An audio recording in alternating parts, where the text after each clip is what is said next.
the Starfleet Universe On Call. I am Paul Franz, owner of Franz Games. I run SFU Online, FedCom Online, and Starfleet Warlord. Just a reminder how it joins me at TalkCast every Thursday night, starting 9:30 p.m. Eastern Time. You can either call on the phone to style 605-562-0444. This call ID is 17702. Or you can participate on the web. Just go to TalkShoe website at www.talkshoe.com. Search for call ID 17702 and you'll find us there. But if you want the best online experience, you can go to twitch.tv. That's twitch.tv/SFU on call. And you will find us there and be able to join the chat room and watch my lovely face during this whole broadcast. And you can contact me for any reason. My email address is sfuoncall@gmail.com. It's sfuoncall@gmail.com. Also, if you want to follow me on the Twitter /X/ whatever it is this month, I think I heard someone call it Twix, which was, there's also a cereal called Twix, but whatever. Moving on forward, my podcasting account is SFU On Call. Big surprise. And the personal account is Paul Franz, PaulFranz. There's no T in that. Also, my business account is Franz Games, FranzGames. Again, there's no T in that. And of course, it's lovely TalkCast.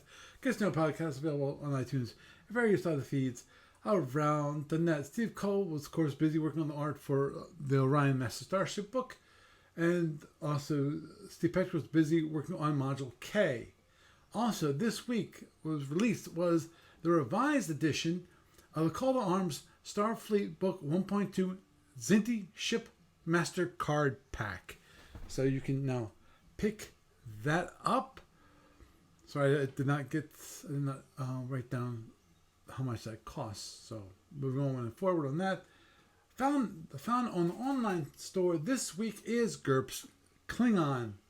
Newly revised in 2021, GURPS Klingon is a source book for GURPS Prime Directive Empire of Steel.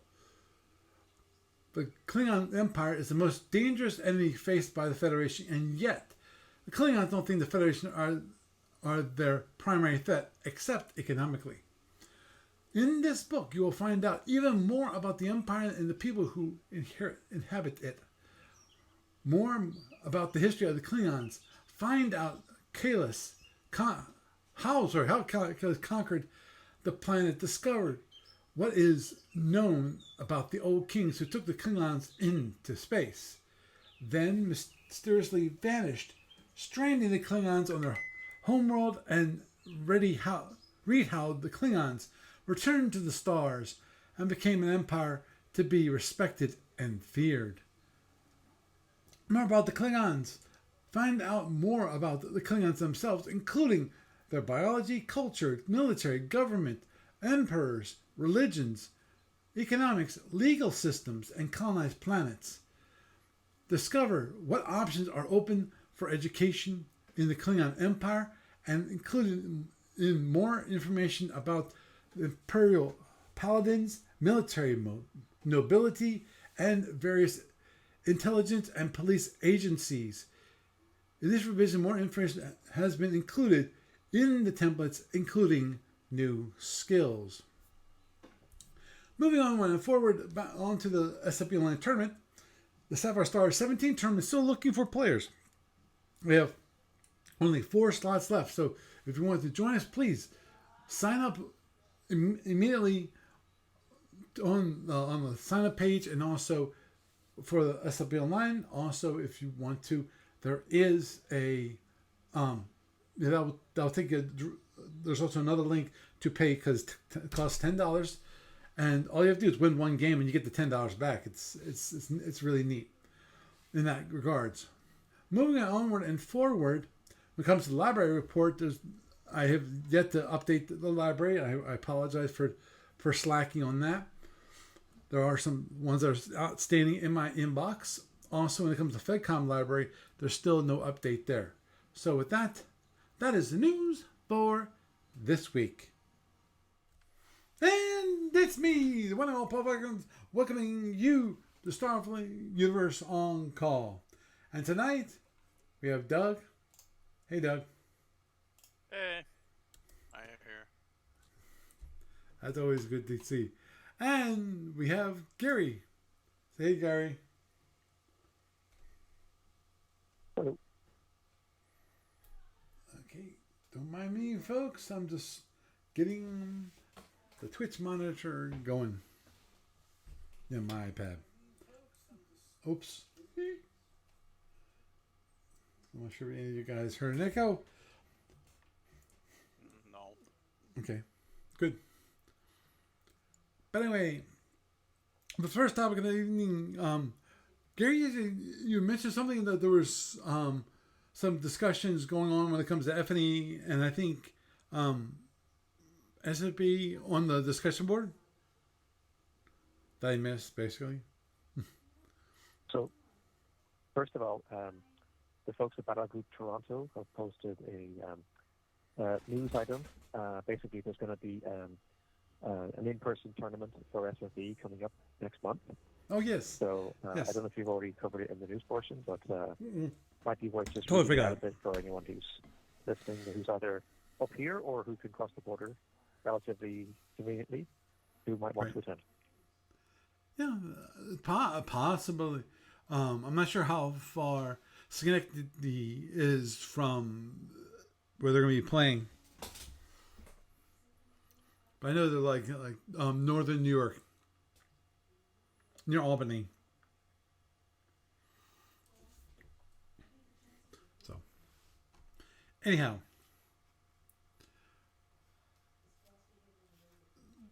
Okay, so there's a tournament going on in Canada. You said it was Toronto?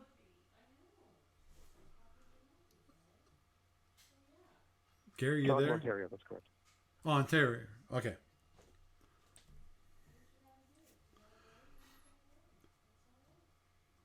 Sorry, I'm just looking for the announcement on the video. Yeah, I think. Excuse me. I could have sworn I saw something like on Facebook. Don't mind me.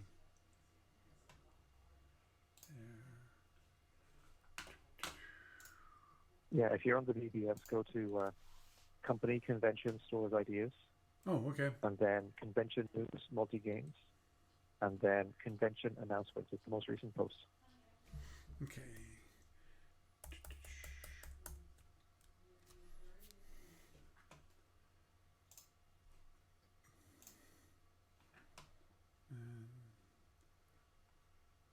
Convention news.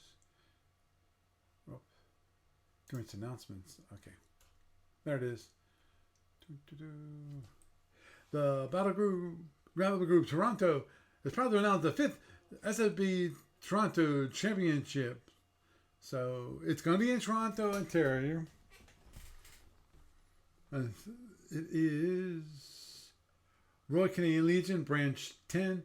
The address is 1083 Pape Avenue in Toronto, Ontario. It's going to be run on July 19th, 20th, and 21st from 9 a.m. to 6 p.m. Entry fee is $20 for a single fee or $30 for the full tournament. And okay. Dudes, you should have told us. You mentioned. Okay. Yeah, I don't. Okay. The tournament format will be determined based on attendance. So if there's a lot, then I'm assuming they're going to go with a patrol style. And if it's not that many, they'll have a single elimination. Which, if that's the case, and you bought the full ticket, then I'm assuming you're going to come back and play against the losers. Just to have fun, and play some more SFB. Because if you're going there for the tournament, that's why you're there, And just to mention the previous winners, we have Costa. Well, it says that. Yes. Sorry, it just says near the bottom that they're going to have an SFB group scenario set up as well. Right. Please not about the playoffs can particularly SFB group scenario. Please join us and forward questions to Sebastian Pelosi. Yeah, he's I think his call sign is Kingzilla. I think yeah, I think that's King. I think it's Kingzilla on the SFU online.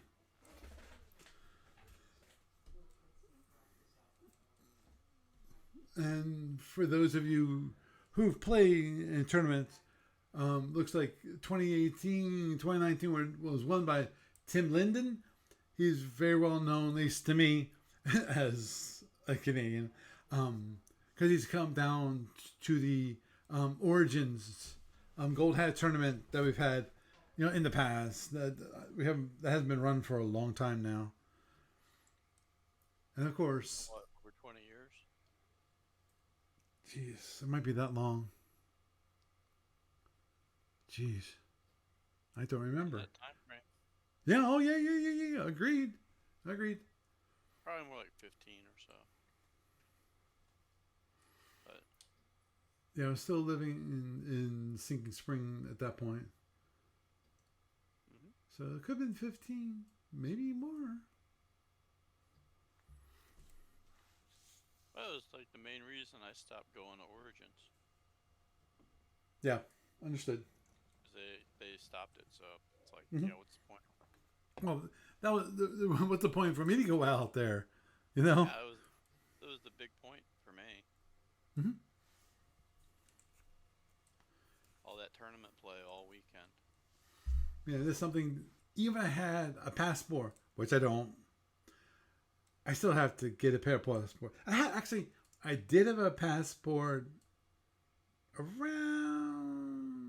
Let's see, there would have been like 92. So it's been like 32 years. I actually had a passport, then it expired, and I never renewed it. So I need to go through the whole processes all over again.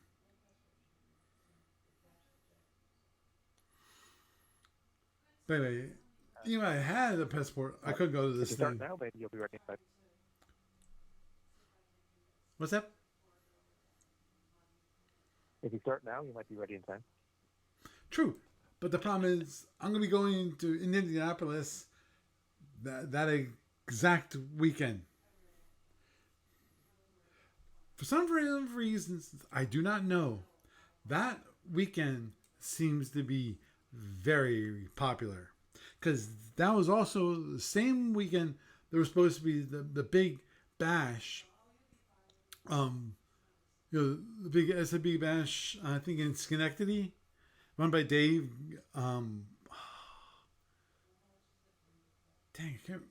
Chang. Yeah, David Chang. And that got canceled because they didn't get enough people involved.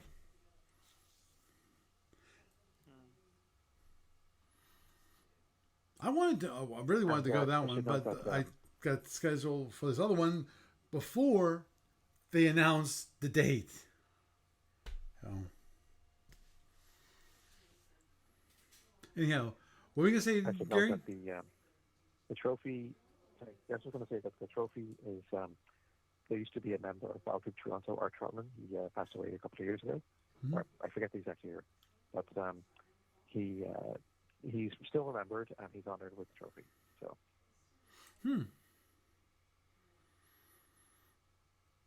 Cool.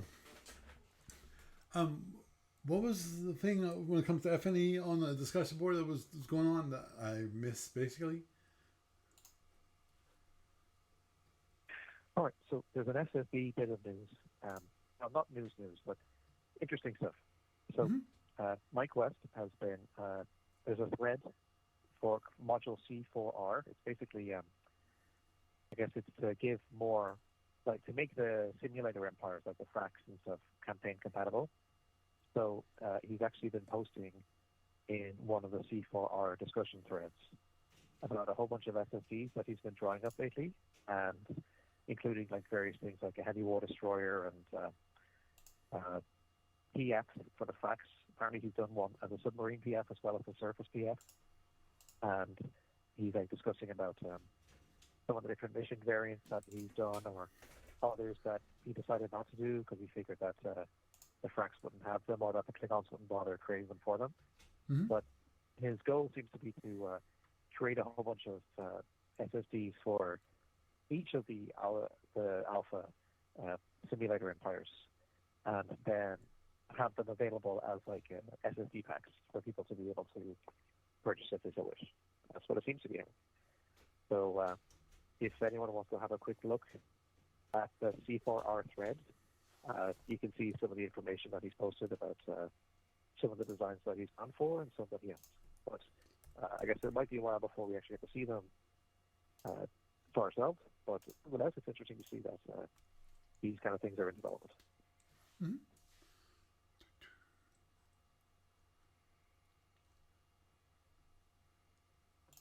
Okay. I'm just trying to find, I think I found it. So if you go under, oh, you found it? Let me look at it. Yeah, it's Yeah. the thread that It just started up again. Titled module C4R. Yeah. Yeah, it was quiet until around April. Yeah, it was quiet in like December, and then came back alive in April. Looks like Mike West started. Okay. Mike West says that, believe it or not, I've been slowly working on this. I've been trying to finish off what I'm going to do with the Frax, and I have 3 groups of ships done or going to do, not going to do, and decided don't exist.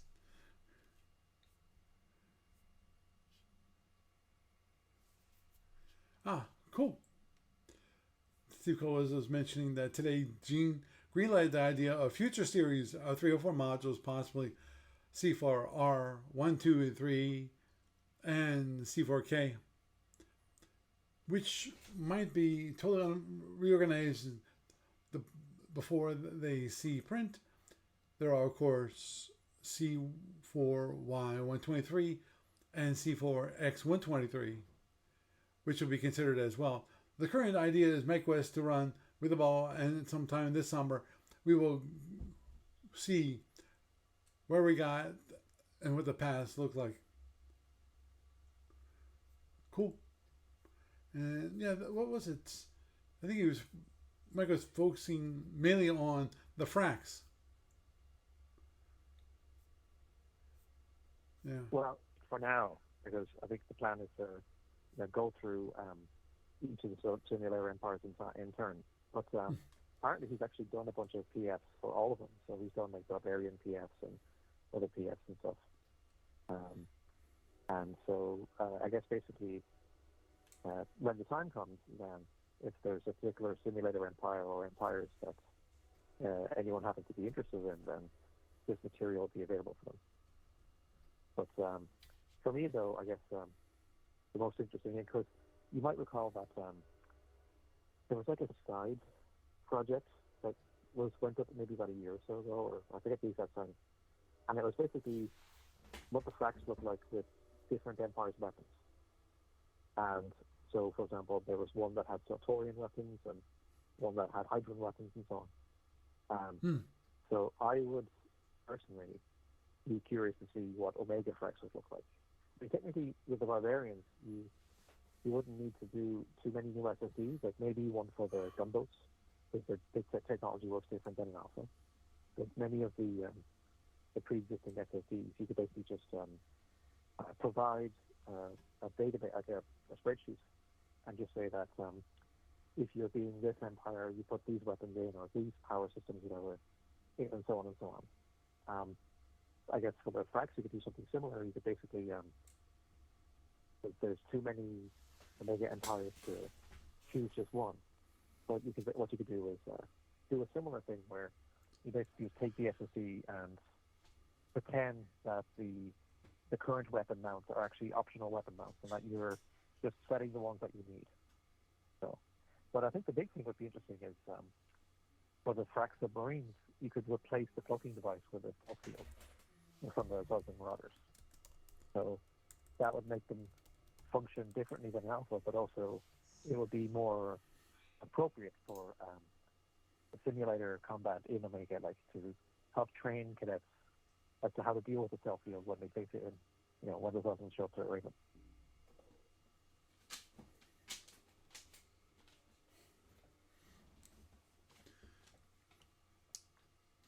Yeah, understood. Yeah, the I know there was a term, brothers of something, when it comes to taking basically Friends a of the Frax. ship. Was that? Friends of the Frax. Oh, okay. This is okay. There's a different name. Friends of the Frax.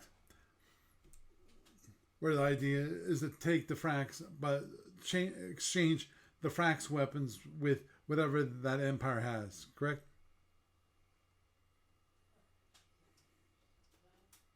Yeah, so for example, there's a plasma Frax, which is the Frax. And then I think the hydrogen one is called the Helix, and so on and so on. So in theory, you could do something similar where you have, say, I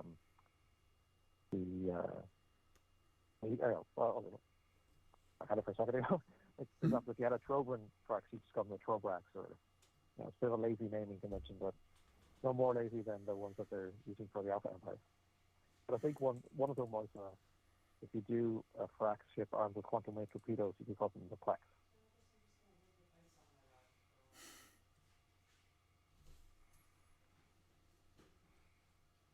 This thing what you mentioned about the historical Frax, and they should be their subs to be empires to power only until Y160. At least that's what they're suggesting. I.e., trying to looks like you're trying.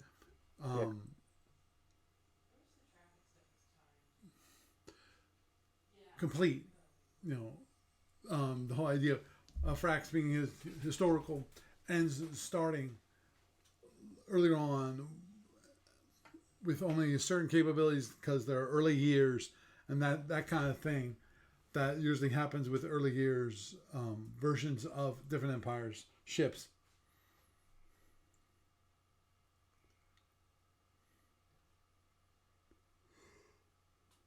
Yeah, because the Frax shouldn't have submarines with cloaking devices earlier than the Romulans have real ships with cloaking devices. Right.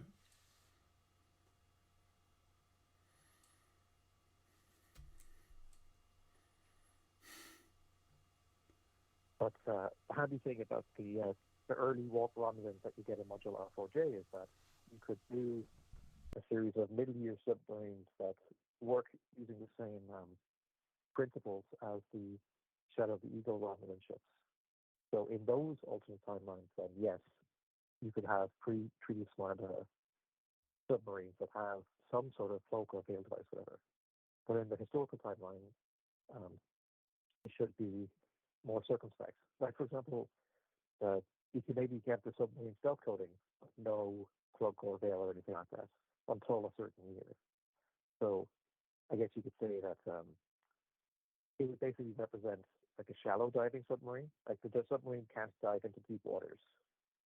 That would only happen when you have the cloak or veil, whatever, to represent that, going further into the depths, so to speak.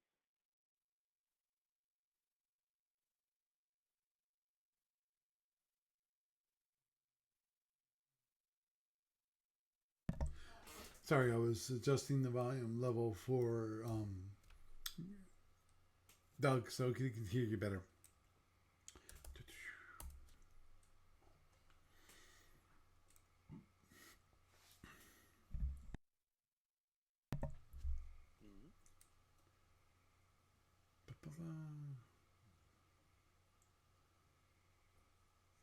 Right. So let me understand that. Okay, we have friends of the Frax. The idea being to bring Frax to other empires. You just kind of popped out. Not hearing you at all there, Paul. Okay. Lost your audio. Crap. Can you hear me, Gary? Yeah, I can hear you fine. Okay. Just not Doug. Okay, let's try.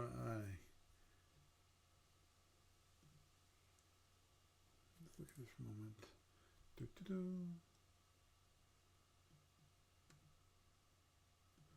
Okay, I'm gonna try this. I'll be right back, Doug.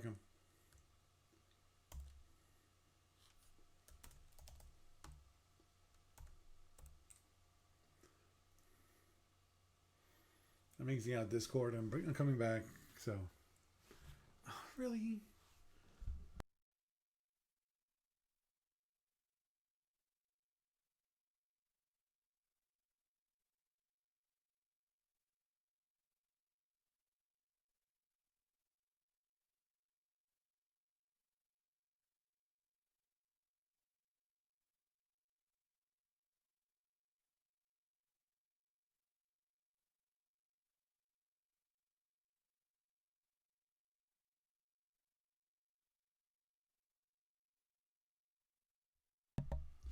So when do the updates stop for Discord?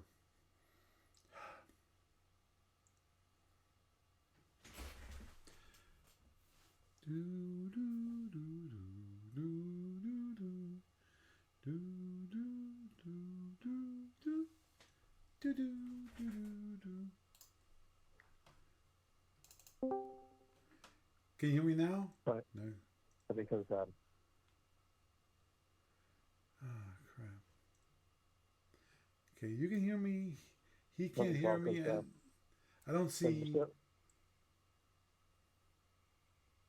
Was that Gary? Can you hear me, Doug? Oh, I can hear you I was fine. just asking Doug if you could hear me. I just Discord Oh, I heard currently you is there. not saying that I'm doing anything. Maybe it's just I did something stupid, and when it comes to the voice test. Cut back out. It chopped a little bit and then cut out. Okay, how about now? I can hear you now. Okay, Yeah. okay. I think. Okay. Whatever. It got choppy and then you just completely cut out. Yeah, well, I turned up the input sensitivity, which I thought would be better. Obviously, no, it's worse. So that means when you crank it up, the sensitivity goes down. Meaning, you have to, I think I have to be louder just to have it so it activates, records, whatever. Okay. Yeah. I thought it was the opposite. You want to turn up the sensitivity so that I don't have to be as loud and it'll pick it up. But obviously that's not the case. Okay. Because Doug, you usually say that it's hard to hear Gary. Oh yeah. Gary's so soft. And I don't mean that in a weird kind of way. I just mean I know. the voice pickup is it's so soft. And low. Mm-hmm. Okay. I really have to focus on hearing him. Understood. But you come through just fine. Mm-hmm. I turn it up so that I don't have to focus as much on him. It's like then you're blasting my ears. I don't want that. Okay. Just gonna see just for giggles. If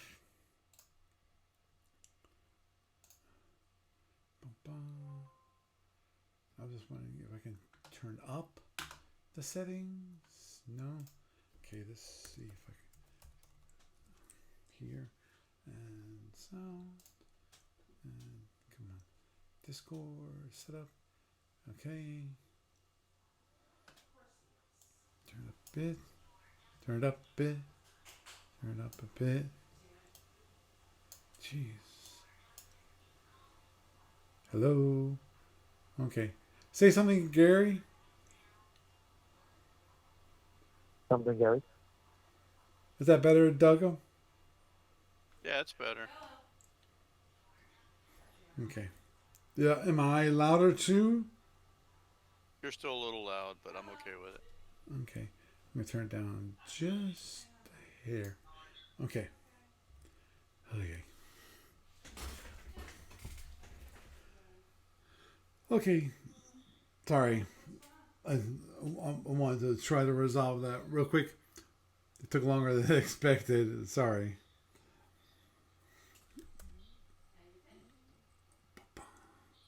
There it is. Okay. Doo-doo. And Gary said there was another thread that was interesting. Yes.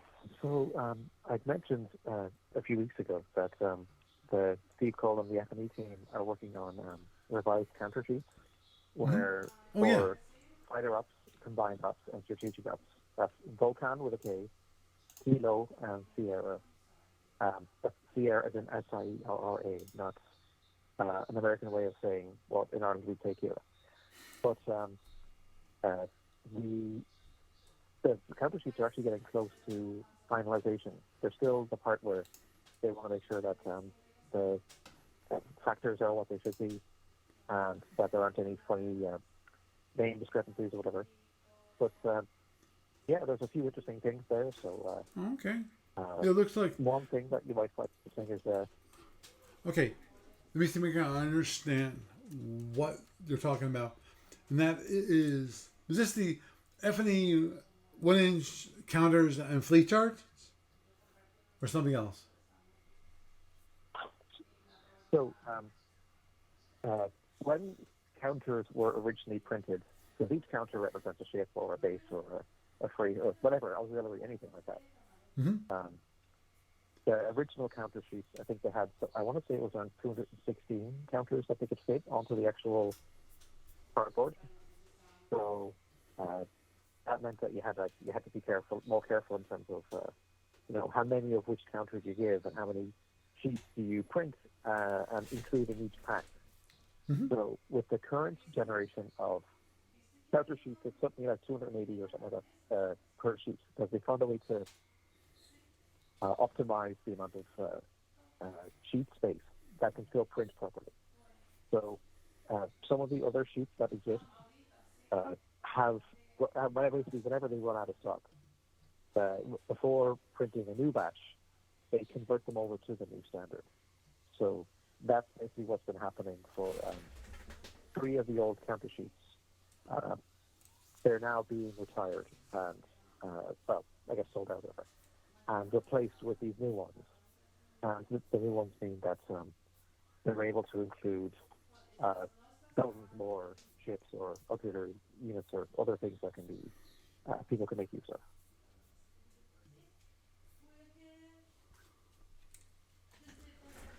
Okay. So, where is? You said there was a discussion about all this.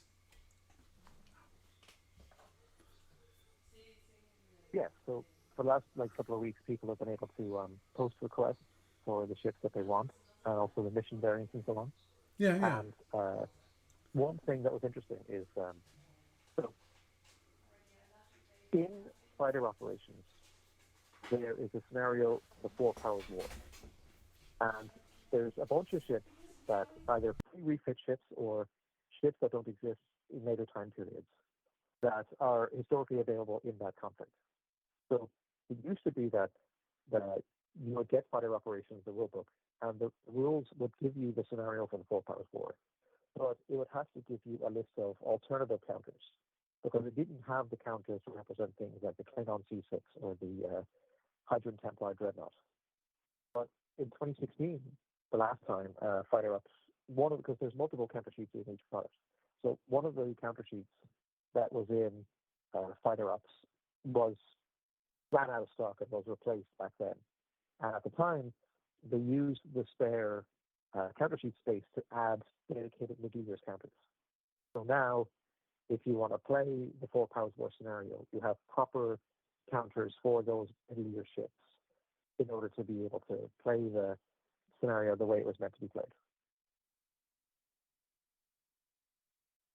So what's happening now is in strategic ops, the new counter sheet Sierra is they basically there was a bunch of white counter sheet space that hadn't really been picked for anything just yet. And so recently it was basically decided that a whole bunch of a number of the counters are going to be used to represent Middle Years Gorn ships. So there's a couple of reasons why that's interesting. But if you go to the Sierra 2024 thread, you can scroll down, and Steve Cole just recently posted the front of that counter sheet, because basically each F&E counter sheet, the front half of it represents the unit or ship or whatever at its full capacity, and then you can turn the counter over, and there's the back of it shows the crippled the factor. So, for example, like a Federation heavy cruiser is uncrippled; it has 8 points, but it's only 4 points if it's crippled. So, basically, each of the threads, what they've been doing is finalizing the front of each sheet and tidying things up. And then Steve Cole posts the back of the same sheet. And then you can go through the letter number grid just to make sure that everything matches up the way it should, and also that the factors are correct. Right. But if you go to the thread for Sierra, you can actually see a bunch of the Middle Years Gorn ships, many of which basically, this will be the first time that they'll actually have official F&E attack and defense factors. So that means that if you're trying to create a scenario to use those Gorn counters, then now you've got a more solid building block with which to do so.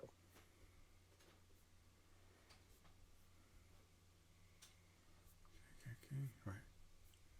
Yeah, and I saw that he mentioned that don't report something that's wrong unless you first check the sit first. Like here's the front. You're talking about sheet kilo, right? For combined aberrations. Well, kilo is important too, but the ones with the Gorn, those new Middle Year Gorn counters is Sierra for strategic operations. Okay. Okay, I missed it.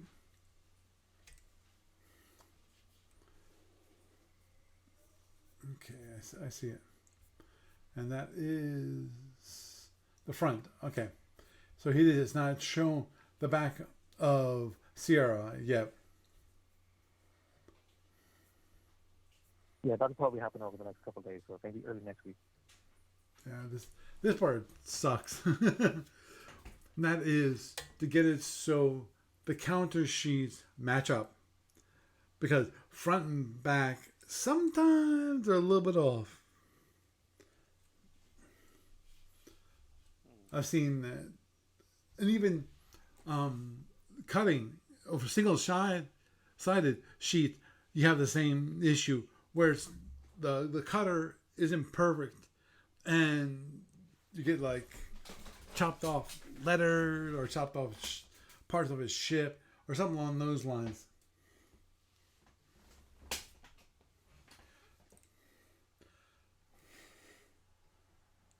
Don't mind me. There's a Well, there are actually some times when counters get, even in SFE, they might be a reason to print something on the back of each counter. Because I think there was one time when there was an SFB, I remember, I think some sort of Romulan ships or something. And so, well, I can see like the counter sheet run they were doing. Well, if you're doing counter for the Romulan Civil War, I think that would be perfect. You know. Yeah, that's the one. Yeah. The one colors on the one side. The counters. And you flip it, and it has the same counter, but different colors for the Civil War. That's correct. Yes. Yeah, I forget the colors of the Civil War. What was that? I want to say it was Module R4J, because I think it was like each of the new ships that was made available in R4J. I think what they did is that they put the regular Romulan color on the front, and then the Rebel or alternate faction Romulan on the back. Mm-hmm. Yeah, I can see that using part of one of the F&E sheets to do that. Yeah, but So, as it happens, there actually is a dedicated F&E sheet for Civil Wars because Civil Wars is meant to be the next new product. mhm, The rulebook hasn't been finished yet, but the counter sheets are already ready to go. You can buy them now as spare parts. And that counter sheet includes things like Rebel Romulans and Rebel Lyrans, and also the Wind Cluster, because the Winds right. actually have two Usurper. iterations that have counter sheets. So some of them are on in tactical operations. They're mainly the Wind ships that stay in the cluster. But then the Civil Wars counter sheet, it actually comes with the fish ships. So the idea would be that when the Civil Wars rulebook is ready to go, one of the scenarios you should be able to play in it is the War of Return. So for that campaign, you would the counter sheet would provide you the fish ships you need to fight out. Right.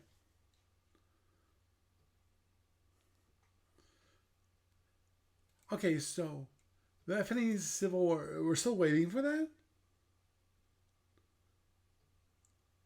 I would not surprise Well, me. I think in F&E terms, I think a lot of the kind of development, because things have been a bit slow at ADB lately. Various real life issues coming in. But also when something happens, because they don't necessarily always have the luxury of planning ahead of time in terms Right. of when a counter sheet runs out. Like this project that's happening now, it should have already been done. But then, so it's partially to do with the sheets themselves running out whenever they run out and needing to be replaced. And the other part is how ready ADB and the staff are to actually implement the process. So, Right. but it's happening now, and hopefully it means that in the not too distant future, they'll be able to move on to Civil Wars. Understood. Yeah, it's advanced operations, minor empires, planetary operations, strategic operations, and tactical operations. As the But expansion. the real reason why I find the Gorn middle year ships interesting. So in theory, you can use them now because there's a scenario that's in tactical operations. I think it's basically the war that almost was. So it's like when first contact happened with the Federation. You can basically have the Fed and Gorn fleets from that time period fight the war that they didn't fight historically, but they almost fought. So you can do that if you want to. Oh, But that sounds like something the problem interesting. is that because Continue. the part of the problem is that in the historical timeline, the Romulans, of course, only have sublight ships before the Treaty of Samarba. So there's no real accounting for those in Federal Empire terms. So you can't really have the Gorns do anything else in the standard timeline until you get closer to the General War. So, but as you know, there are alternate timelines out there, and one option is to dig into the Shadow of the Eagle material in Module R4J and then figure out a way to represent like an early warp Romulan Empire and have them fight these Gorns. So maybe there's a couple of the SSDs that are in R4J that don't have F&E counters yet. In theory, they could be added in the future so that you could create a Romulan order of battle that would be able to fight the Middle Years Gorn fleet on a more even keel. Mm-hmm. Yeah, that's something. To me, I'm not sure how that worked, and obviously, from a tactics perspective, it's kind of challenging, which is early years when it comes to the Romulans. Before, it was the Treaty of Smyrna. Did I get that right? The Treaty of Samarba. Smarta. The thing is that I think sublight ships in F&E, they'd probably only be able to move like 3 hexes. Right. And they'd be terrible. They'd not be very good in combat. So basically, the main reason why the Gorn didn't curb stomp them is because they were so guilty about what happened to the Peruvians that they were afraid that if they quarantined the Romulans, then some other space monster would show up and destroy them, and then it would be the Gorns' fault again. So, or at least the Gorns would think it that way. So, but speaking of the Peruvians, there is, of course, Module C6. And if you have a look at Captain's Log 48, very conveniently, it actually has preview Fed and Empire material for the Peruvians. And there's even on the BBS, there's actually a test ship information table, or SIT, that gives you basically what would be on the counters for both Middle Years and General War era Peruvians.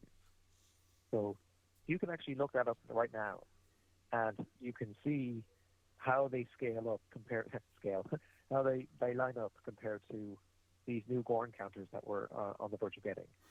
So it would actually be a lot easier to do like a Middle Years border conflict between the Peruvians and Gorns based on Mapsheet P than it would to try to reverse engineer the early war Romulans from Shadow of the Eagle, because while we don't have the counters for the Peruvians, we have all the other material that we need, more or less, to be able to have these two empires go at it. Well, okay.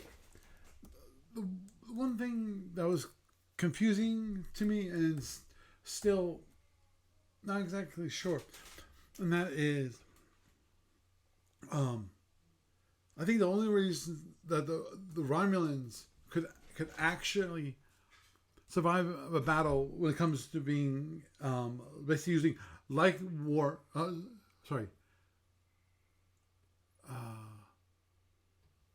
non-warp, in a tactical sense. I know they had warp, when it comes to a strategic sense, so they can move from point A to point B quite fast. But when it comes to combat, they have sublight versus warp when it comes to the Romulans versus the Gorns.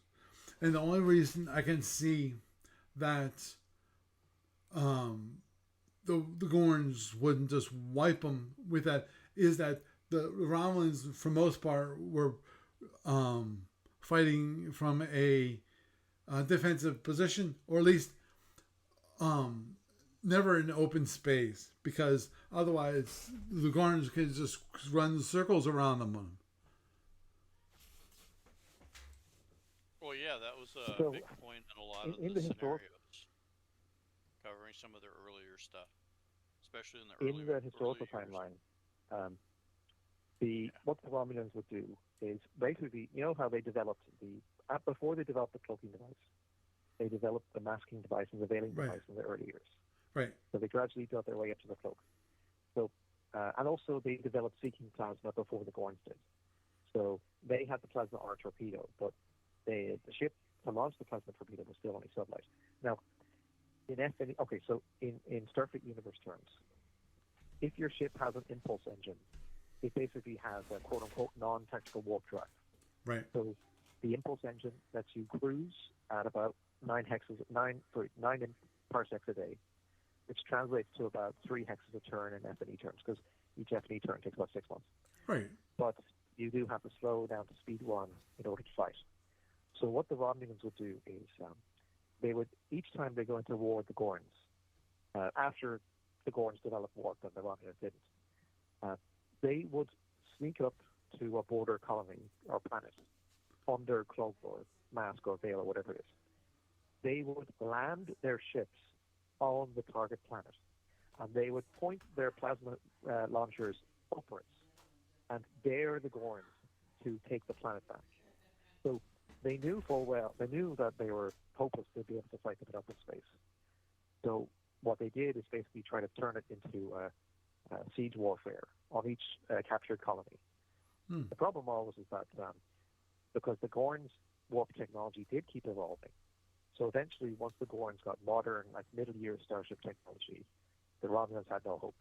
And it actually does specify that if the Gorns had fought with no hands behind their back, if they basically went all out, nothing would have stopped them from conquering the Romulans. Or, well, while they're quarantining them, they would have been able to wipe their fleet from space. Right. And nothing Romulans onto their planets. But because they had done that to the Parabians, and then when the Parabian homestead was destroyed by a sunsnake, they felt that they were to blame for what happened to the Parabians. So they thought to themselves that if they did this same thing to the Romulans, then must have stopped some other creature from doing that as well. And then that would be a second species that would be their fault. So basically, had it not been for what happened to the Parabians, then the Gorns probably would have gotten rid of the Romulans. But then, in the broader timeline, would that have been better or worse? Because say what you like about the Romulans, they do keep the other empires they're bordering with on their toes.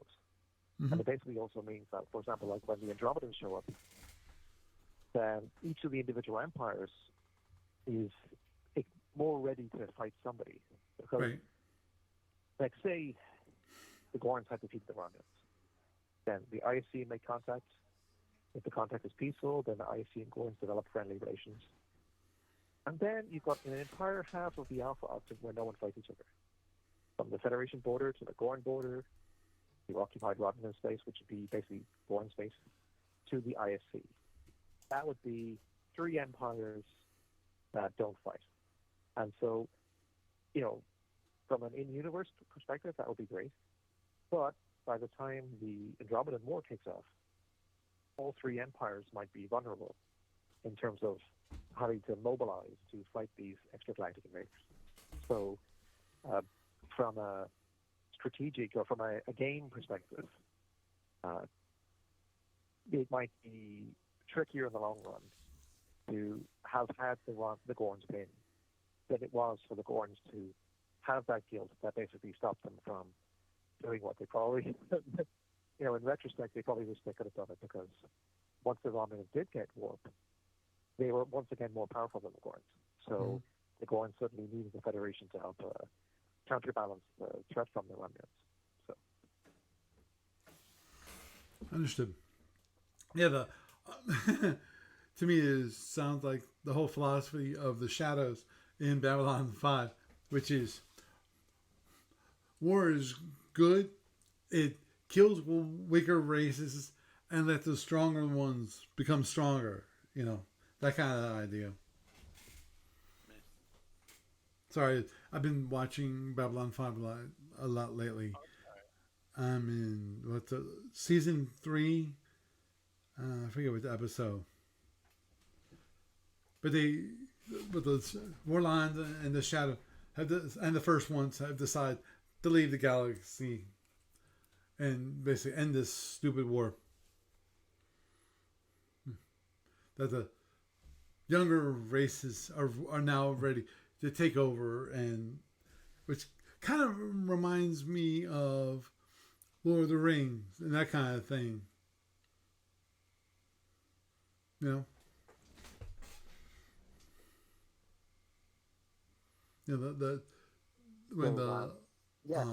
basically, elves leave Middle Earth.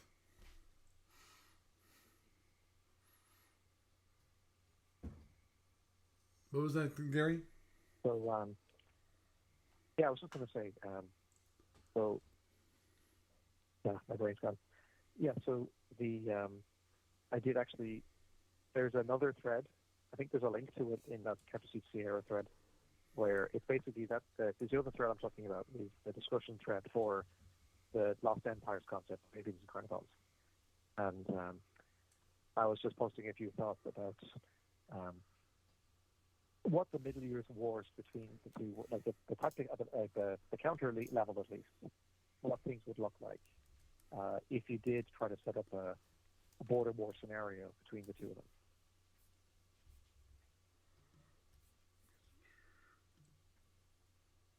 Oh, okay, those 10 bars. Okay, I think I found the link.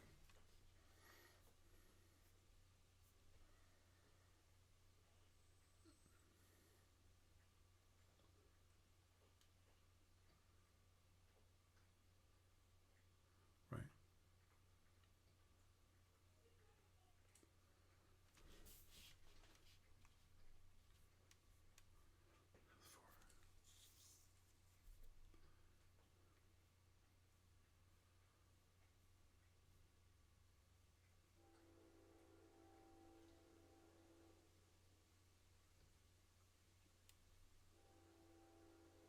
Actually, if it helps, it might be an idea to have two separate tabs up. One tab for the Counter Suite Sierra page, so you can keep tabs of the Gorn counters, and another would be to bring up the Lost Empires discussion so that you can. There's a link in that discussion for the Parabian SIT, so you can see the factors for yourself to be able to compare them one to the other.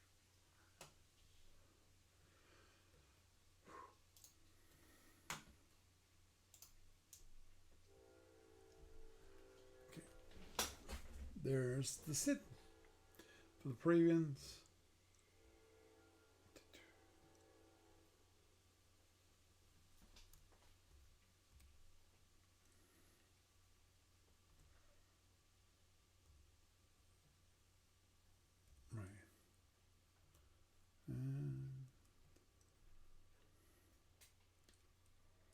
Don't mind me, my glasses, so I'm not doing great.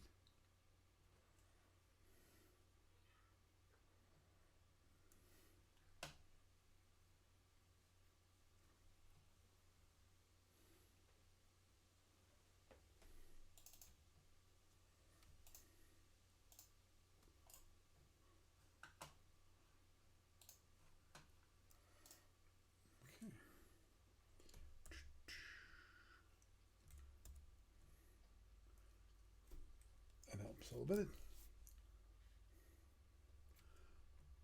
Okay.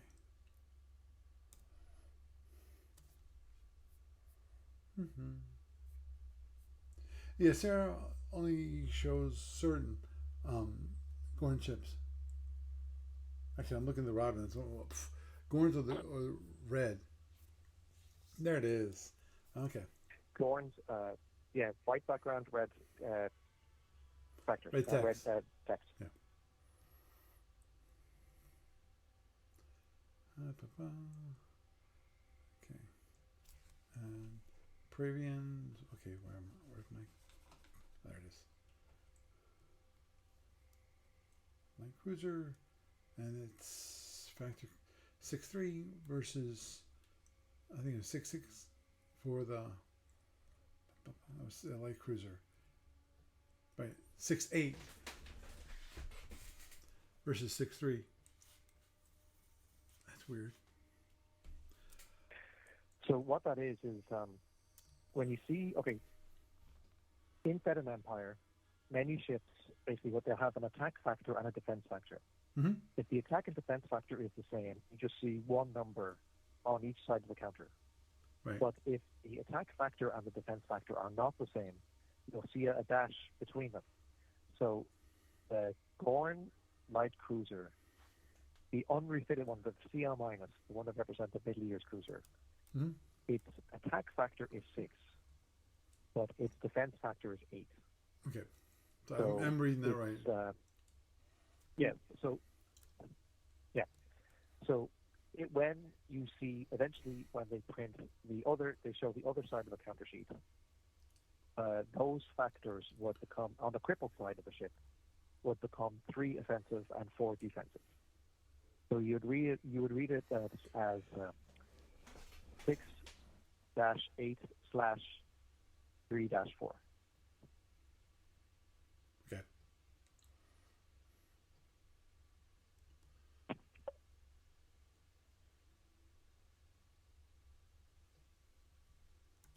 So one thing you might notice is if you're looking at the smaller ships like frigates and destroyers, because the Gorn frigate is really the police ship. In later times it becomes the police ship. But it's the smaller Gorn ships that they have. It's not really meant to be like a line ship, but in the middle years that's what they use it for. It basically has uncrippled factor of 4. So it's not that strong. The Parabian frigate is meant to be a proper frigate, and its factors are 5. Right. Uncrippled, I should say. So the Parabian frigate is a bit better than the Gorn frigate in both attack and defense. The Gorn destroyer, the unrefitted version, the offensive factor is lowered by 1 compared to its general war version, so it's 4-5. And the Parabian destroyer is also 5. So the Fravian destroyer is actually, in F&E terms, they say it's got the same combat potential as the frigate. So the main difference, though, is that I think the command rating is better for the destroyer. So for those smaller ships, Fravians have the advantage.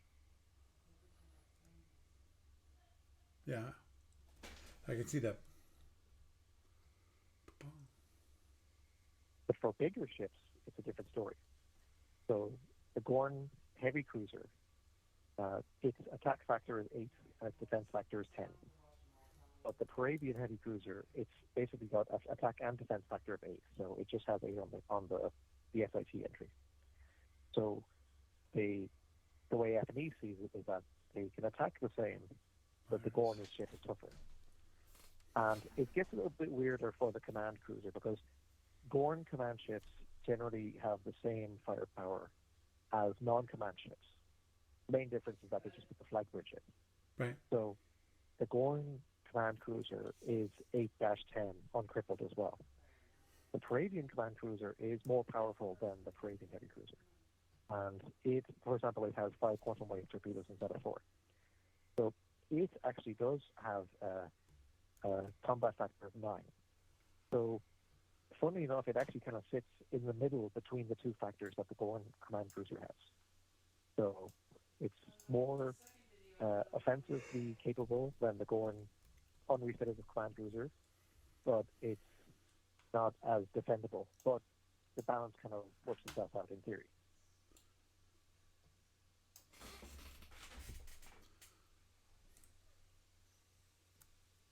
What's DIP? DIP. Organize that designation.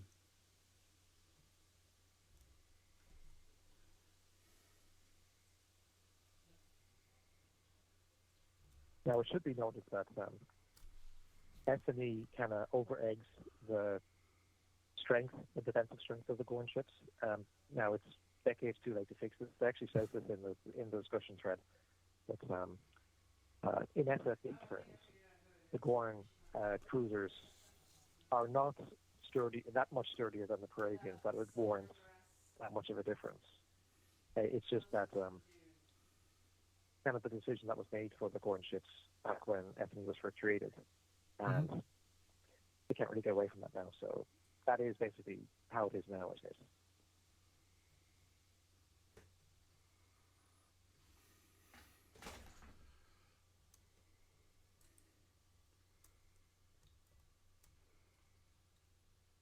That's a good question, Paul. What is the dip?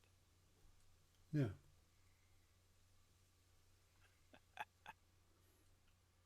Gary, do you know what the DIP ship is? Because I see the counter, but it has no values.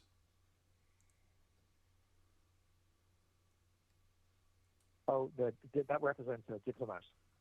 So okay. There's rules for diplomacy. So, for example, like Gotcha.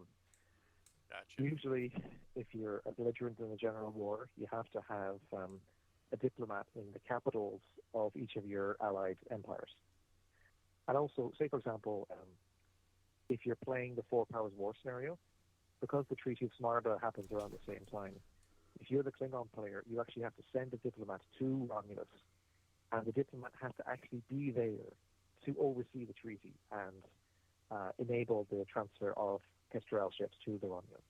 So there's like these kind of specific rules that they have to represent that kind of diplomacy.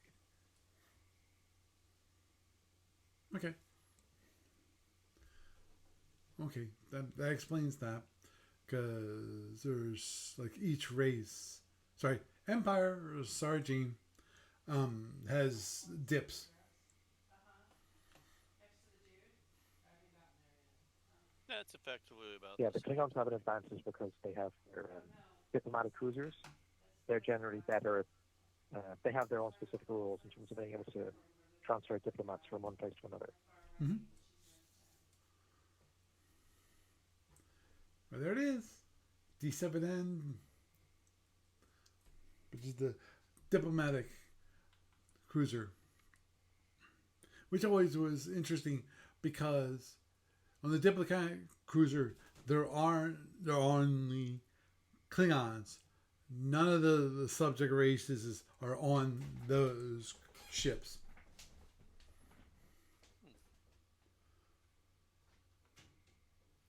Well, if they do have any on board, they've been thoroughly vetted to make sure that they won't mutiny. So Right. it's basically just they're on their best behavior, so to speak. Yeah, and I forget if the D7Ns have any security stations whatsoever. I know they cannot mutiny. That I know.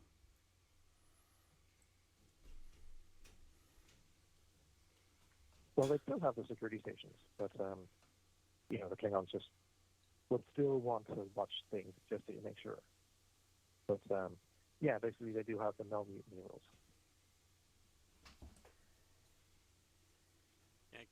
Can't get them to give up that agony booth, can you? Yeah. I guess to each of the empires their own.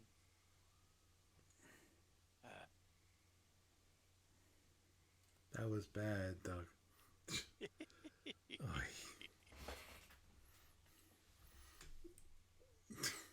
So the final thing I wanted to compare is in tactical operations, they actually already printed a counter for the Gorn early dreadnought, and that ship follows the same kind of principle where it's got the same defensive factor as the General War dreadnought, but it's got 2 points lower in terms of its offensive output. This is to represent, like, you know how in Starfleet battles you don't get the plasma S torpedoes until Y-170, that sort of thing. And also, like, the Gorns add the extra plasma and lasers and so on. So the Paravians don't have an early dreadnought as a line ship, but they do have the raid mothership. So they actually get it a few decades earlier compared to other Middle Years empires. But on the other hand, what they don't get are any battle pods until Y-150. So there's embedded empire terms. There are specific rules that they have. If you have a tug or a light tactical transport, and you want to give it a mission in a given turn. So say if the mission is to be a battle tug, the mission is to be a repair tug, the mission is to help build a mobile base, that sort of thing. What happens is there are, on the SITs for each empire, there's actually a list of certain pod variants, like battle pod, carrier pod, and so on, right. that you can basically, like, you place the counter with the transport that you got it attached to, and it adjusts the value of that counter in some way. So, for example, if you have a commando counter, then it basically adds a commando factor to the tug. And if you have a battle tug, what happens is while the battle pod is attached, it increases the tug's combat factors, and usually by 2. And it also increases the command rating. But the thing is that if a tug gets crippled, it can't actually use its pods. Like, the pod is still there, but it's deactivated. So for example, if you have a Paravian raid mothership, it's able to take 3 pods at a time. Only 2 of them can be battle pods, but that's still not nothing. So if you look on the SIT for the Paravians, you'll see the offensive factor for the Paravian. It's called the DNR. That's what they call the dreadnought raid mothership. You can see how, like, it's a combat factors are, the defensive factor is the same, but the offensive factor is much lower than the standard Paravian dreadnought. That's because the raid mothership, removes so many weapons to stuff the ship with cargo bays, repair centers, and so on.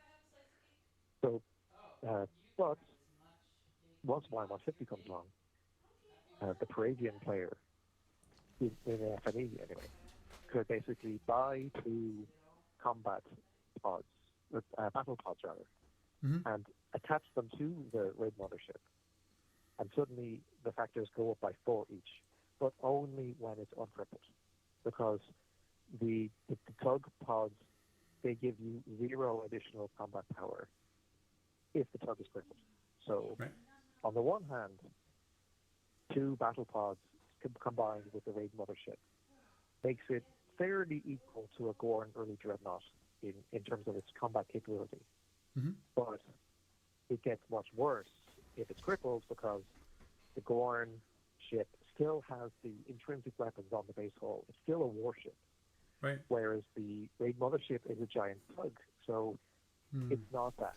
You basically have to be much more careful if you're the Praetorian player to withdraw the ship. Right. So it doesn't get followed up on and destroyed before you can repair it. Right, because if it has battle tug pods, those are the kind of then those are deactivated if it's crippled. So you should just run for it. Yeah. So you have to be very careful in terms of what it is you're actually going to do with those Raid motherships once the Gorns develop their first early dreadnoughts. So, but before the dreadnoughts show up, then you're probably going to see both fleets. The most powerful ships they'll have will be command cruisers, and it's more likely the Praetorians would use their Raid motherships for logistical purposes, like helping with bases or helping to maybe transfer troops or to move supplies around and so on. So, but it's up to the Praetorian player. In FNE terms, the handy thing about FNE is that it's up to you basically to decide what mission you want to give that ship, and you'll find out one way or the other if it's the best one, because no plans for that's not going to be in it.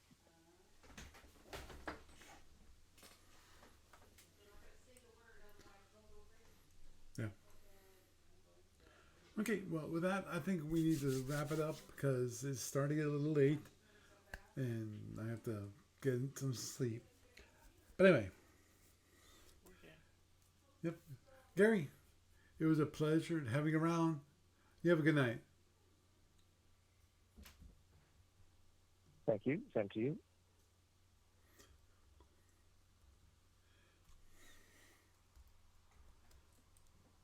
Doug. Mm-hmm. Yeah, it is one of those days. Yes, it is. Is there anything that you wish to remind people of? Yeah, Gamers of Summer, Labor Day weekend coming up. Yes, it is. I'm not sure if we're going to be there for the winter. There was an article in Penn Live that some company is looking at using that space for a new purpose. So I emailed my contact there to see if that would be affecting us for Labor Day weekend or not, and I'll find out. But basically, some organization is looking at turning the hotel itself into a huge rehab center of some kind. And it's like, I heard about that the other week, and then I saw an article about it like today. A little concerning. Yes. But on the other hand, I haven't had an email from the venue saying, yeah, we're closed or anything like that. If I don't hear from the guy tomorrow, I'll just call the venue and see if they're actually still open and stuff. See what's up with town. Mm-hmm. So, but I will be looking into that. Yes, please. But barring that deal going through and interfering with it, we should be okay for Labor Day weekend. Mm-hmm. And then after that, I'm not sure. I'm also not sure if that's going to be a thing where if they're shutting down the hotel, and that was just like somebody that expressed interest in the property. Right. I have no idea, so I'm going to try and talk to them this week. Mm-hmm. Understood. But yeah, supposedly we'll be having Gamers of Winter or Summer, hopefully. Yay. Yes. I feel like we're the con of death for some of these places, but I don't know. But yeah, that was basically it for me. Want to stop by? Stop by. Oh, definitely not this weekend. I'm camping. Oh yeah, gotcha. And I'll be like trying to work on storage stuff, blah blah blah. Mm-hmm. So. Okay. Yay. You have a good night. You too. Okay. So, got to discuss the Paravians and Nephany and some of the things that are coming down the road when it comes finally the counter sheets, which obviously the F&E people have been waiting for. And something new, interesting when it comes to the Frax and the possibility of having kind of historic Frax, which I'm not exactly sure what that means. I think Gary was pointing out that basically it's meant to be make Frax usable in a kind of campaign context.